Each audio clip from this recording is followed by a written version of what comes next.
Okay, folks. So, as I mentioned, for the rears, you need to ensure that you have the right tool, either a VAGCOM like the one that I do, or you need to use OBD11 or whatever it is. And you need to ensure that you use said tool to first release the piston for the parking brake. This is exceptionally important because one, if you don't do it, you won't be able to go forward. And if you try to force yourself forward in terms of trying to, push the piston in, you will permanently damage your caliper and you'll actually end up having to buy a whole new caliper, which is quite a bit more expensive. So the point being here that you need to ensure that you use your VACCOM, OBD11 or whatever it is. I know there are a bunch of different apps available. Go into the right module, make sure to disengage the parking brake motor. If you use the right tool, you'll actually hear the motor cycle for a good, I don't know, like 15 seconds or so, the left and the right. And then after that, you know for a fact that, okay, the motors are completely disengaged. And then you can actually use a flathead screwdriver or some other tool very similar to the front brake calipers. Again, I'll link a video somewhere up top or something, whatever it is, to essentially collapse or push the calipers in using either a flathead screwdriver or a C-clamp. So please keep that in mind. And again, for whatever reason, at least on the VCDS website, it says repeatedly, multiple times over, it says to keep the battery tender plugged in. My battery is actually, the voltage it shows is pretty good, but nevertheless, since I have that essentially semi-permanently installed on the wall, the C-Tech charger that you see over there, I ended up actually connecting it to the car, so let it do its thing. So in this case, the next step is to actually go ahead and loosen this particular bolt. It's another 13 mm bolt, just like the front, and likewise it's another one over here, 13 mm bolt. The difference this time is it's a sliding bolt, so you need to use a 13 mm socket to unscrew this. At the same time, you need to use a 15 mm wrench to essentially hold this in place. So you hold the 15 mm wrench in place and you essentially unscrew it. If you don't, as you can see, it'll just freely keep rotating, which is not what you want. So 15 mm here and 13 mm socket. Likewise, 15 mm here, 13 mm socket. All right, so once you have these two bolts out, and this big guy over here and this little guy over here, you need to ensure that you remove the actual caliper. The process is very similar to the front, which is you essentially use a cloth, a piece of cloth, and a flathead screwdriver. In this case, I have a staple remover. You try and lodge it in here. Again, make sure you put the cloth in first, lodge it in here, and push against it to kind of like free this. You can already see it moving slightly. Here, let me push it back in and let me move it a little bit. There you go. Likewise, try doing the same thing at the bottom. So a little bit at the top, little bit at the bottom. Keep going back and forth a couple of times. And again, just like the front, this should essentially slide out. Okay, so quick note, before you actually wiggle the caliper out, I just realized that you actually need to disconnect the connector for the motor. I actually found it's a little bit of a pain, but then I realized what the trick is. You essentially insert a flathead screwdriver into that slot over there, push it in this direction, and then you should hear a tight click, and once you hear that, it should just very easily slide out. So the trick is, again, not to put something in there. The trick is to actually slide something in here, right in there, push it inside this, and then it just kind of like clicks, and then you can pop it out. So it's essential you do this before you can actually remove the connector, because the entire assembly, as you can see, that entire assembly is connected to the actual caliper. So if you pull this out, it'll actually tug on that. So just please keep that in mind. Okay, so I went ahead and removed the rear caliper. Something to keep in mind with regards to the rear caliper is the fact that, here you go, is the fact that it's actually got zero. If you see the brake line there, it has zero play. So you need to be very careful in that, unlike the front brake calipers where you can actually keep a bucket and have the entire assembly resting on the bucket, you can't even do that here. So what I actually have done is I have actually let it rest on this control arm over here. Again, note that there is essentially zero play on that brake line. Be very, very careful while tugging it, and B, once you've tugged it, don't apply excess force, just let it rest on this assembly over there. Brake pad itself, you'll see like a little notch over here. So the idea, I've already actually loosened this quite a bit, so you won't have such a big gap. But look at the pad in the back, there's not much of a gap at all. So the same way you insert your flathead screwdriver, or in this case I have a staple remover, essentially into that gap and push. And as you can see, the more you keep pushing, it essentially pops out. This is a lot simpler than the front, and with that you just yank on it and boom, it's done. Do the exact same, follow the exact same process for the pad in the back. Again, insert your flathead screwdriver or your staple remover, whatever it is, into the notch and essentially push on that, and you should be able to yank it out. Okay, now that you've removed the pads, both the front and on the rear, the next step is to actually remove the set screw or the locking screw from the... Oh, never mind, I actually already loosened it. I didn't realize that. Anyway, so yeah, you need to remove the screw, and again, very similar to the front, it's a T27.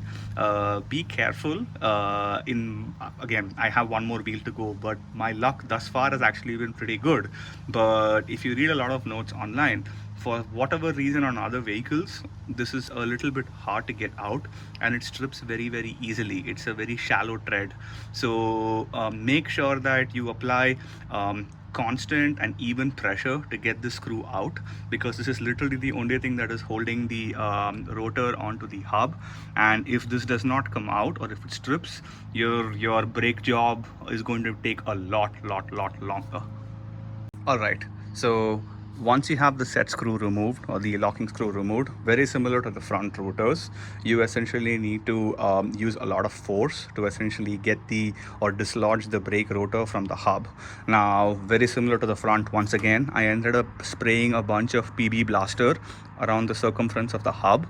I let it set for about 3 minutes or so, and then essentially I took a mallet. There's my rubber mallet. Actually, no, sorry, I took a hammer first and hit it along the hub itself, and then I took the rubber mallet and hit a couple of times along the actual rotor surface, and as you can see, it's essentially dislodged, and now you just have at it. I just realized in the process of doing this, unlike the front rotors, I actually don't need to, it doesn't look like, I'll do some more investigation, but it doesn't look like I need to remove the actual carrier assembly that you see over here in order to be able to slide the rotors out. Let me give it a shot and I'll let you know how it goes. Okay, so what the S4 giveth in terms of ease of use of not having to kind of remove the rear carrier to get the rotor out, the S4 taketh. Because I just realized that unlike the front, I can't just use a C-clamp to essentially move the piston in. You have to use a piston caliper tool.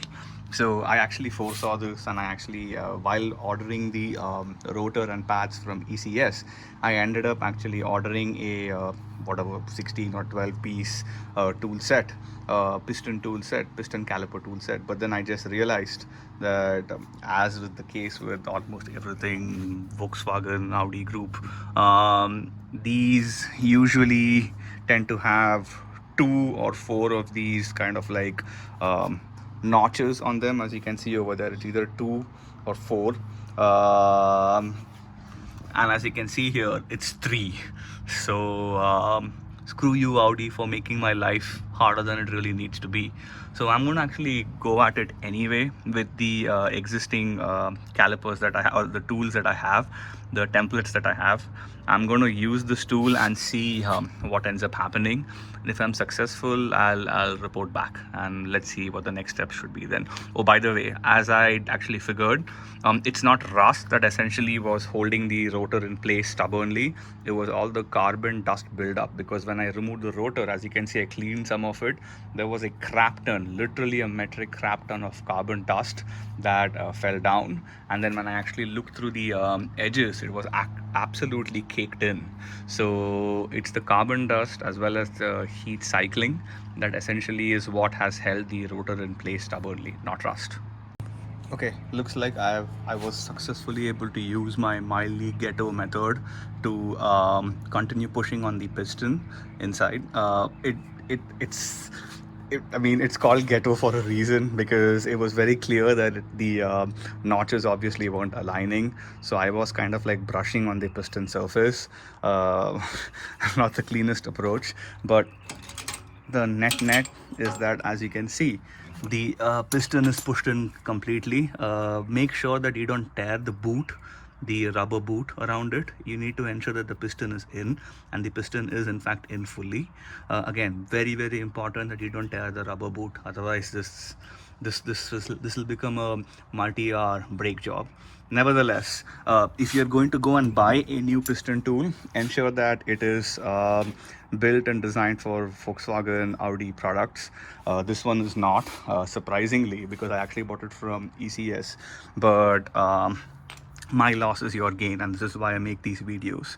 So with this, let me go ahead and actually install the new brake pads over here and on the inside, and then let's see what the next steps are. So very similar to the fronts, I actually ended up buying original OEM rear brake pads as well. But in this case, it says Volkswagen Group, and you can see the old pad and the new pad next to each other. You can see the difference in the thickness. Once again, like the fronts, it's not quite the metal yet. I could have easily gone on for maybe a couple of months more, especially given that there's very limited driving happening with the current situation. But I was bored, and again, visually you can see the big delta between the two. And now you also understand that with both the inner pad and the outer pad now being almost triple to quadruple the thickness, why you actually had to retract the piston in. Otherwise, the new caliper with the new pads in would actually not even slide over the rotor. So keep that in mind, and at least now you know and understand why it is that you have to go through the pain of using this tool to retract the piston. Similar to how the front brake pads came with the screw, essentially Audi didn't want you to reuse the screw. It looks like the rear brake pads come with these clips, because which are the clips over here. So it looks like Audi does not want you to reuse those clips. So make sure, in addition to removing the pad, you also go ahead and dislodge and remove the little retainer clips and put the new ones in. Follow the same process but in reverse to get everything back in. Now what I realized is, before I put the new rotor back in, I actually went ahead and installed the rear brake pad that you see over here. That actually makes it easier because I just slid it right from the front versus trying to kind of navigate from behind. And as I mentioned, there isn't zero give on the brake line. There isn't a whole lot of room back there. So essentially, put the rear brake pad in. Again, after you swap out these new clips, put the rear brake pad in, push it in all the way, then put the new rotor, use the locking screw or the set screw to put it in place. Then you can actually adjust the rear, there you go, the rear brake pad to be touching the surface. As you can, I don't know if you guys can see it there. There you go. So that actually makes your job easier. And then you go ahead and put the front brake pad, and with that, the stage one of the reassembly is complete. After this, we essentially put the caliper back on, screw it in place, connect it, and then take it from there. Okay, so the caliper is in place. Again, please be careful to, I mean, you have to apply moderate force and ensure that you line this particular notch here with the, one sec, with the hole over here, same at the bottom. But don't apply too much force, because remember, when you compress the piston in, some parts of the boot, the rubber boot, were actually on top or above the level of the piston. You don't want that to catch on the brake pad or the brake pad material and tear. So apply moderate force, keeping in mind that this needs to line up with the hole over here, but don't apply too much force because you could end up tearing the rubber boot. So once this is done, once again use the 13mm bolt for the top over here, using a wrench, a 15mm wrench, to hold this in place, and the exact same process at the bottom over here with the other bolt. So essentially this is just repeating what we've already done but in reverse. I would actually say the rear is much easier, tactically speaking, but given the fact that you have to fiddle around with the VAGCOM and the piston tool and whatnot, it's just a little bit more annoying. So hopefully with this this, you guys have a good understanding of how to work with your rear space as well, rear brake as well as the front brake. Once again, if you like these kind of videos, please like, subscribe, share, definitely comment. I try to be as active as possible, because those subscriptions are essentially what I will be using to kind of expand on future projects. So with that, thank you everyone. As I mentioned, there should be one more video coming up sometime in the near future, but yeah, catch you guys in the next one. Actually, I forgot to mention, after you put everything together, make sure you press the, as I mentioned, for the front brakes, prime them and pump them at least 7 to 8 times, actually 8 to 10 times. This is very, very, very important. Please be sure to do that. And once you're done with that, go ahead and reactivate the rear motors.